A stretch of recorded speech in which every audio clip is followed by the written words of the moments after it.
Welcome to A Guide to Every Deck in EDH. Today we're looking at Zagras, Thief of Heartbeats. So this is a 6 mana, but not really, we'll get to that. A 6 mana Rakdos commander. It's a 4/4 vampire rogue. It costs 1 less to cast for each creature in your party. It has flying, death touch, and haste. It gives your other creatures death touch. And it says whenever a creature you control deals combat damage to a planeswalker, destroy that creature. So the two main things to highlight here are playing lots of creatures in your party, which, if you're not familiar with this is creatures that are of the type either cleric, rogue, warrior, or wizard. And then the giving all of our creatures death touch, which we can combine with creatures that deal damage to other creatures, therefore making all of that damage lethal.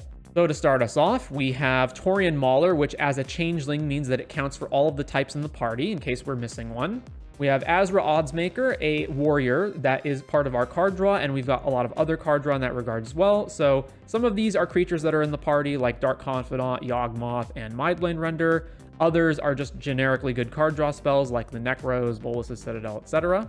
Then we've got our main combo things. So Mayhem Devil, obviously a creature that can deal damage to other creatures. If we've got Zagras in play, all of these pings are lethal. A single fetch land becomes a 0 mana to kill 2 creatures. Goblin Sharpshooter will also kill every single creature on the board that we care about. So Goblin Sharpshooter shoots something. Since Zagras gives it death touch, that thing dies. Goblin Sharpshooter untaps. Machine gun down all of your opponent's creatures.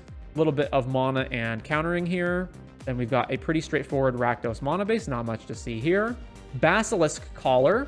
So this is just another cheap way of giving death touch. So in case that we don't have Zagras out, maybe Zagras died or got countered, and now it's going to be too much mana to replay Zagras, or it's just earlier in the game before we can get Zagras out, like we don't have a full party enabled.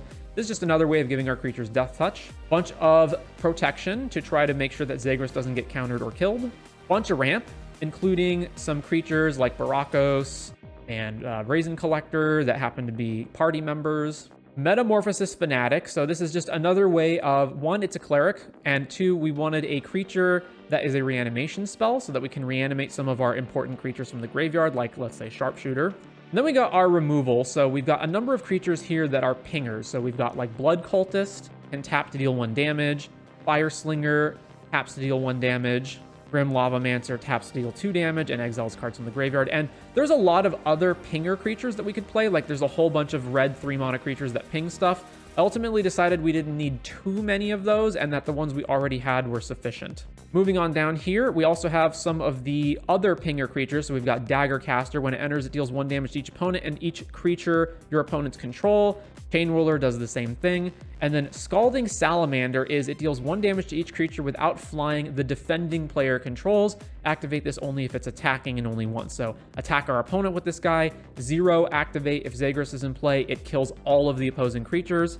Then we got a little bit of tutoring here. And then since we're killing all of our opponent's creatures anyway, I decided to have Gisa. So it exiles the opposing creatures, and then on upkeep, we can reanimate them all. And then as I said, so here's Prodigal Pyromancer. There's a whole bunch of other ones, but they're very similar. Prodigal Pyromancer is the one I considered the most because it's a wizard and therefore happens to be a party member. Ultimately decided we didn't need all of those various types and all of the various like additional pinger creatures. We had enough already. So specifically something to highlight is the various subtypes, since the party members are not equally good in all of the different ones. So we have 7 rogues in the deck. We have only 3 clerics. Once you don't have access to white, the amount of actually good clerics is pretty marginal. Dothy Voidwalker. We've got 4 warriors, 5 wizards. So again, we don't have too many creatures of every single type, and it would be kind of difficult to acquire them all. We could play cards like, let's say, Changeling Outcast, a 1 mana Changeling creature, but I didn't want to play creatures just because they had card types. I wanted them to be more like Taurian Mauler. They had to at least do something. So with that said, it's going to depend, like how cheap are we going to actually be able to make Zagras a lot of the time? I don't know. It depends on what you have out, what you get out onto the field. Hypothetically, you can make him as cheap as 2 mana, but probably more realistically, he'll be like 3 or 4. But anyways, with all that said, that is going to do it for Zagras, Thief of Heartbeats in EDH.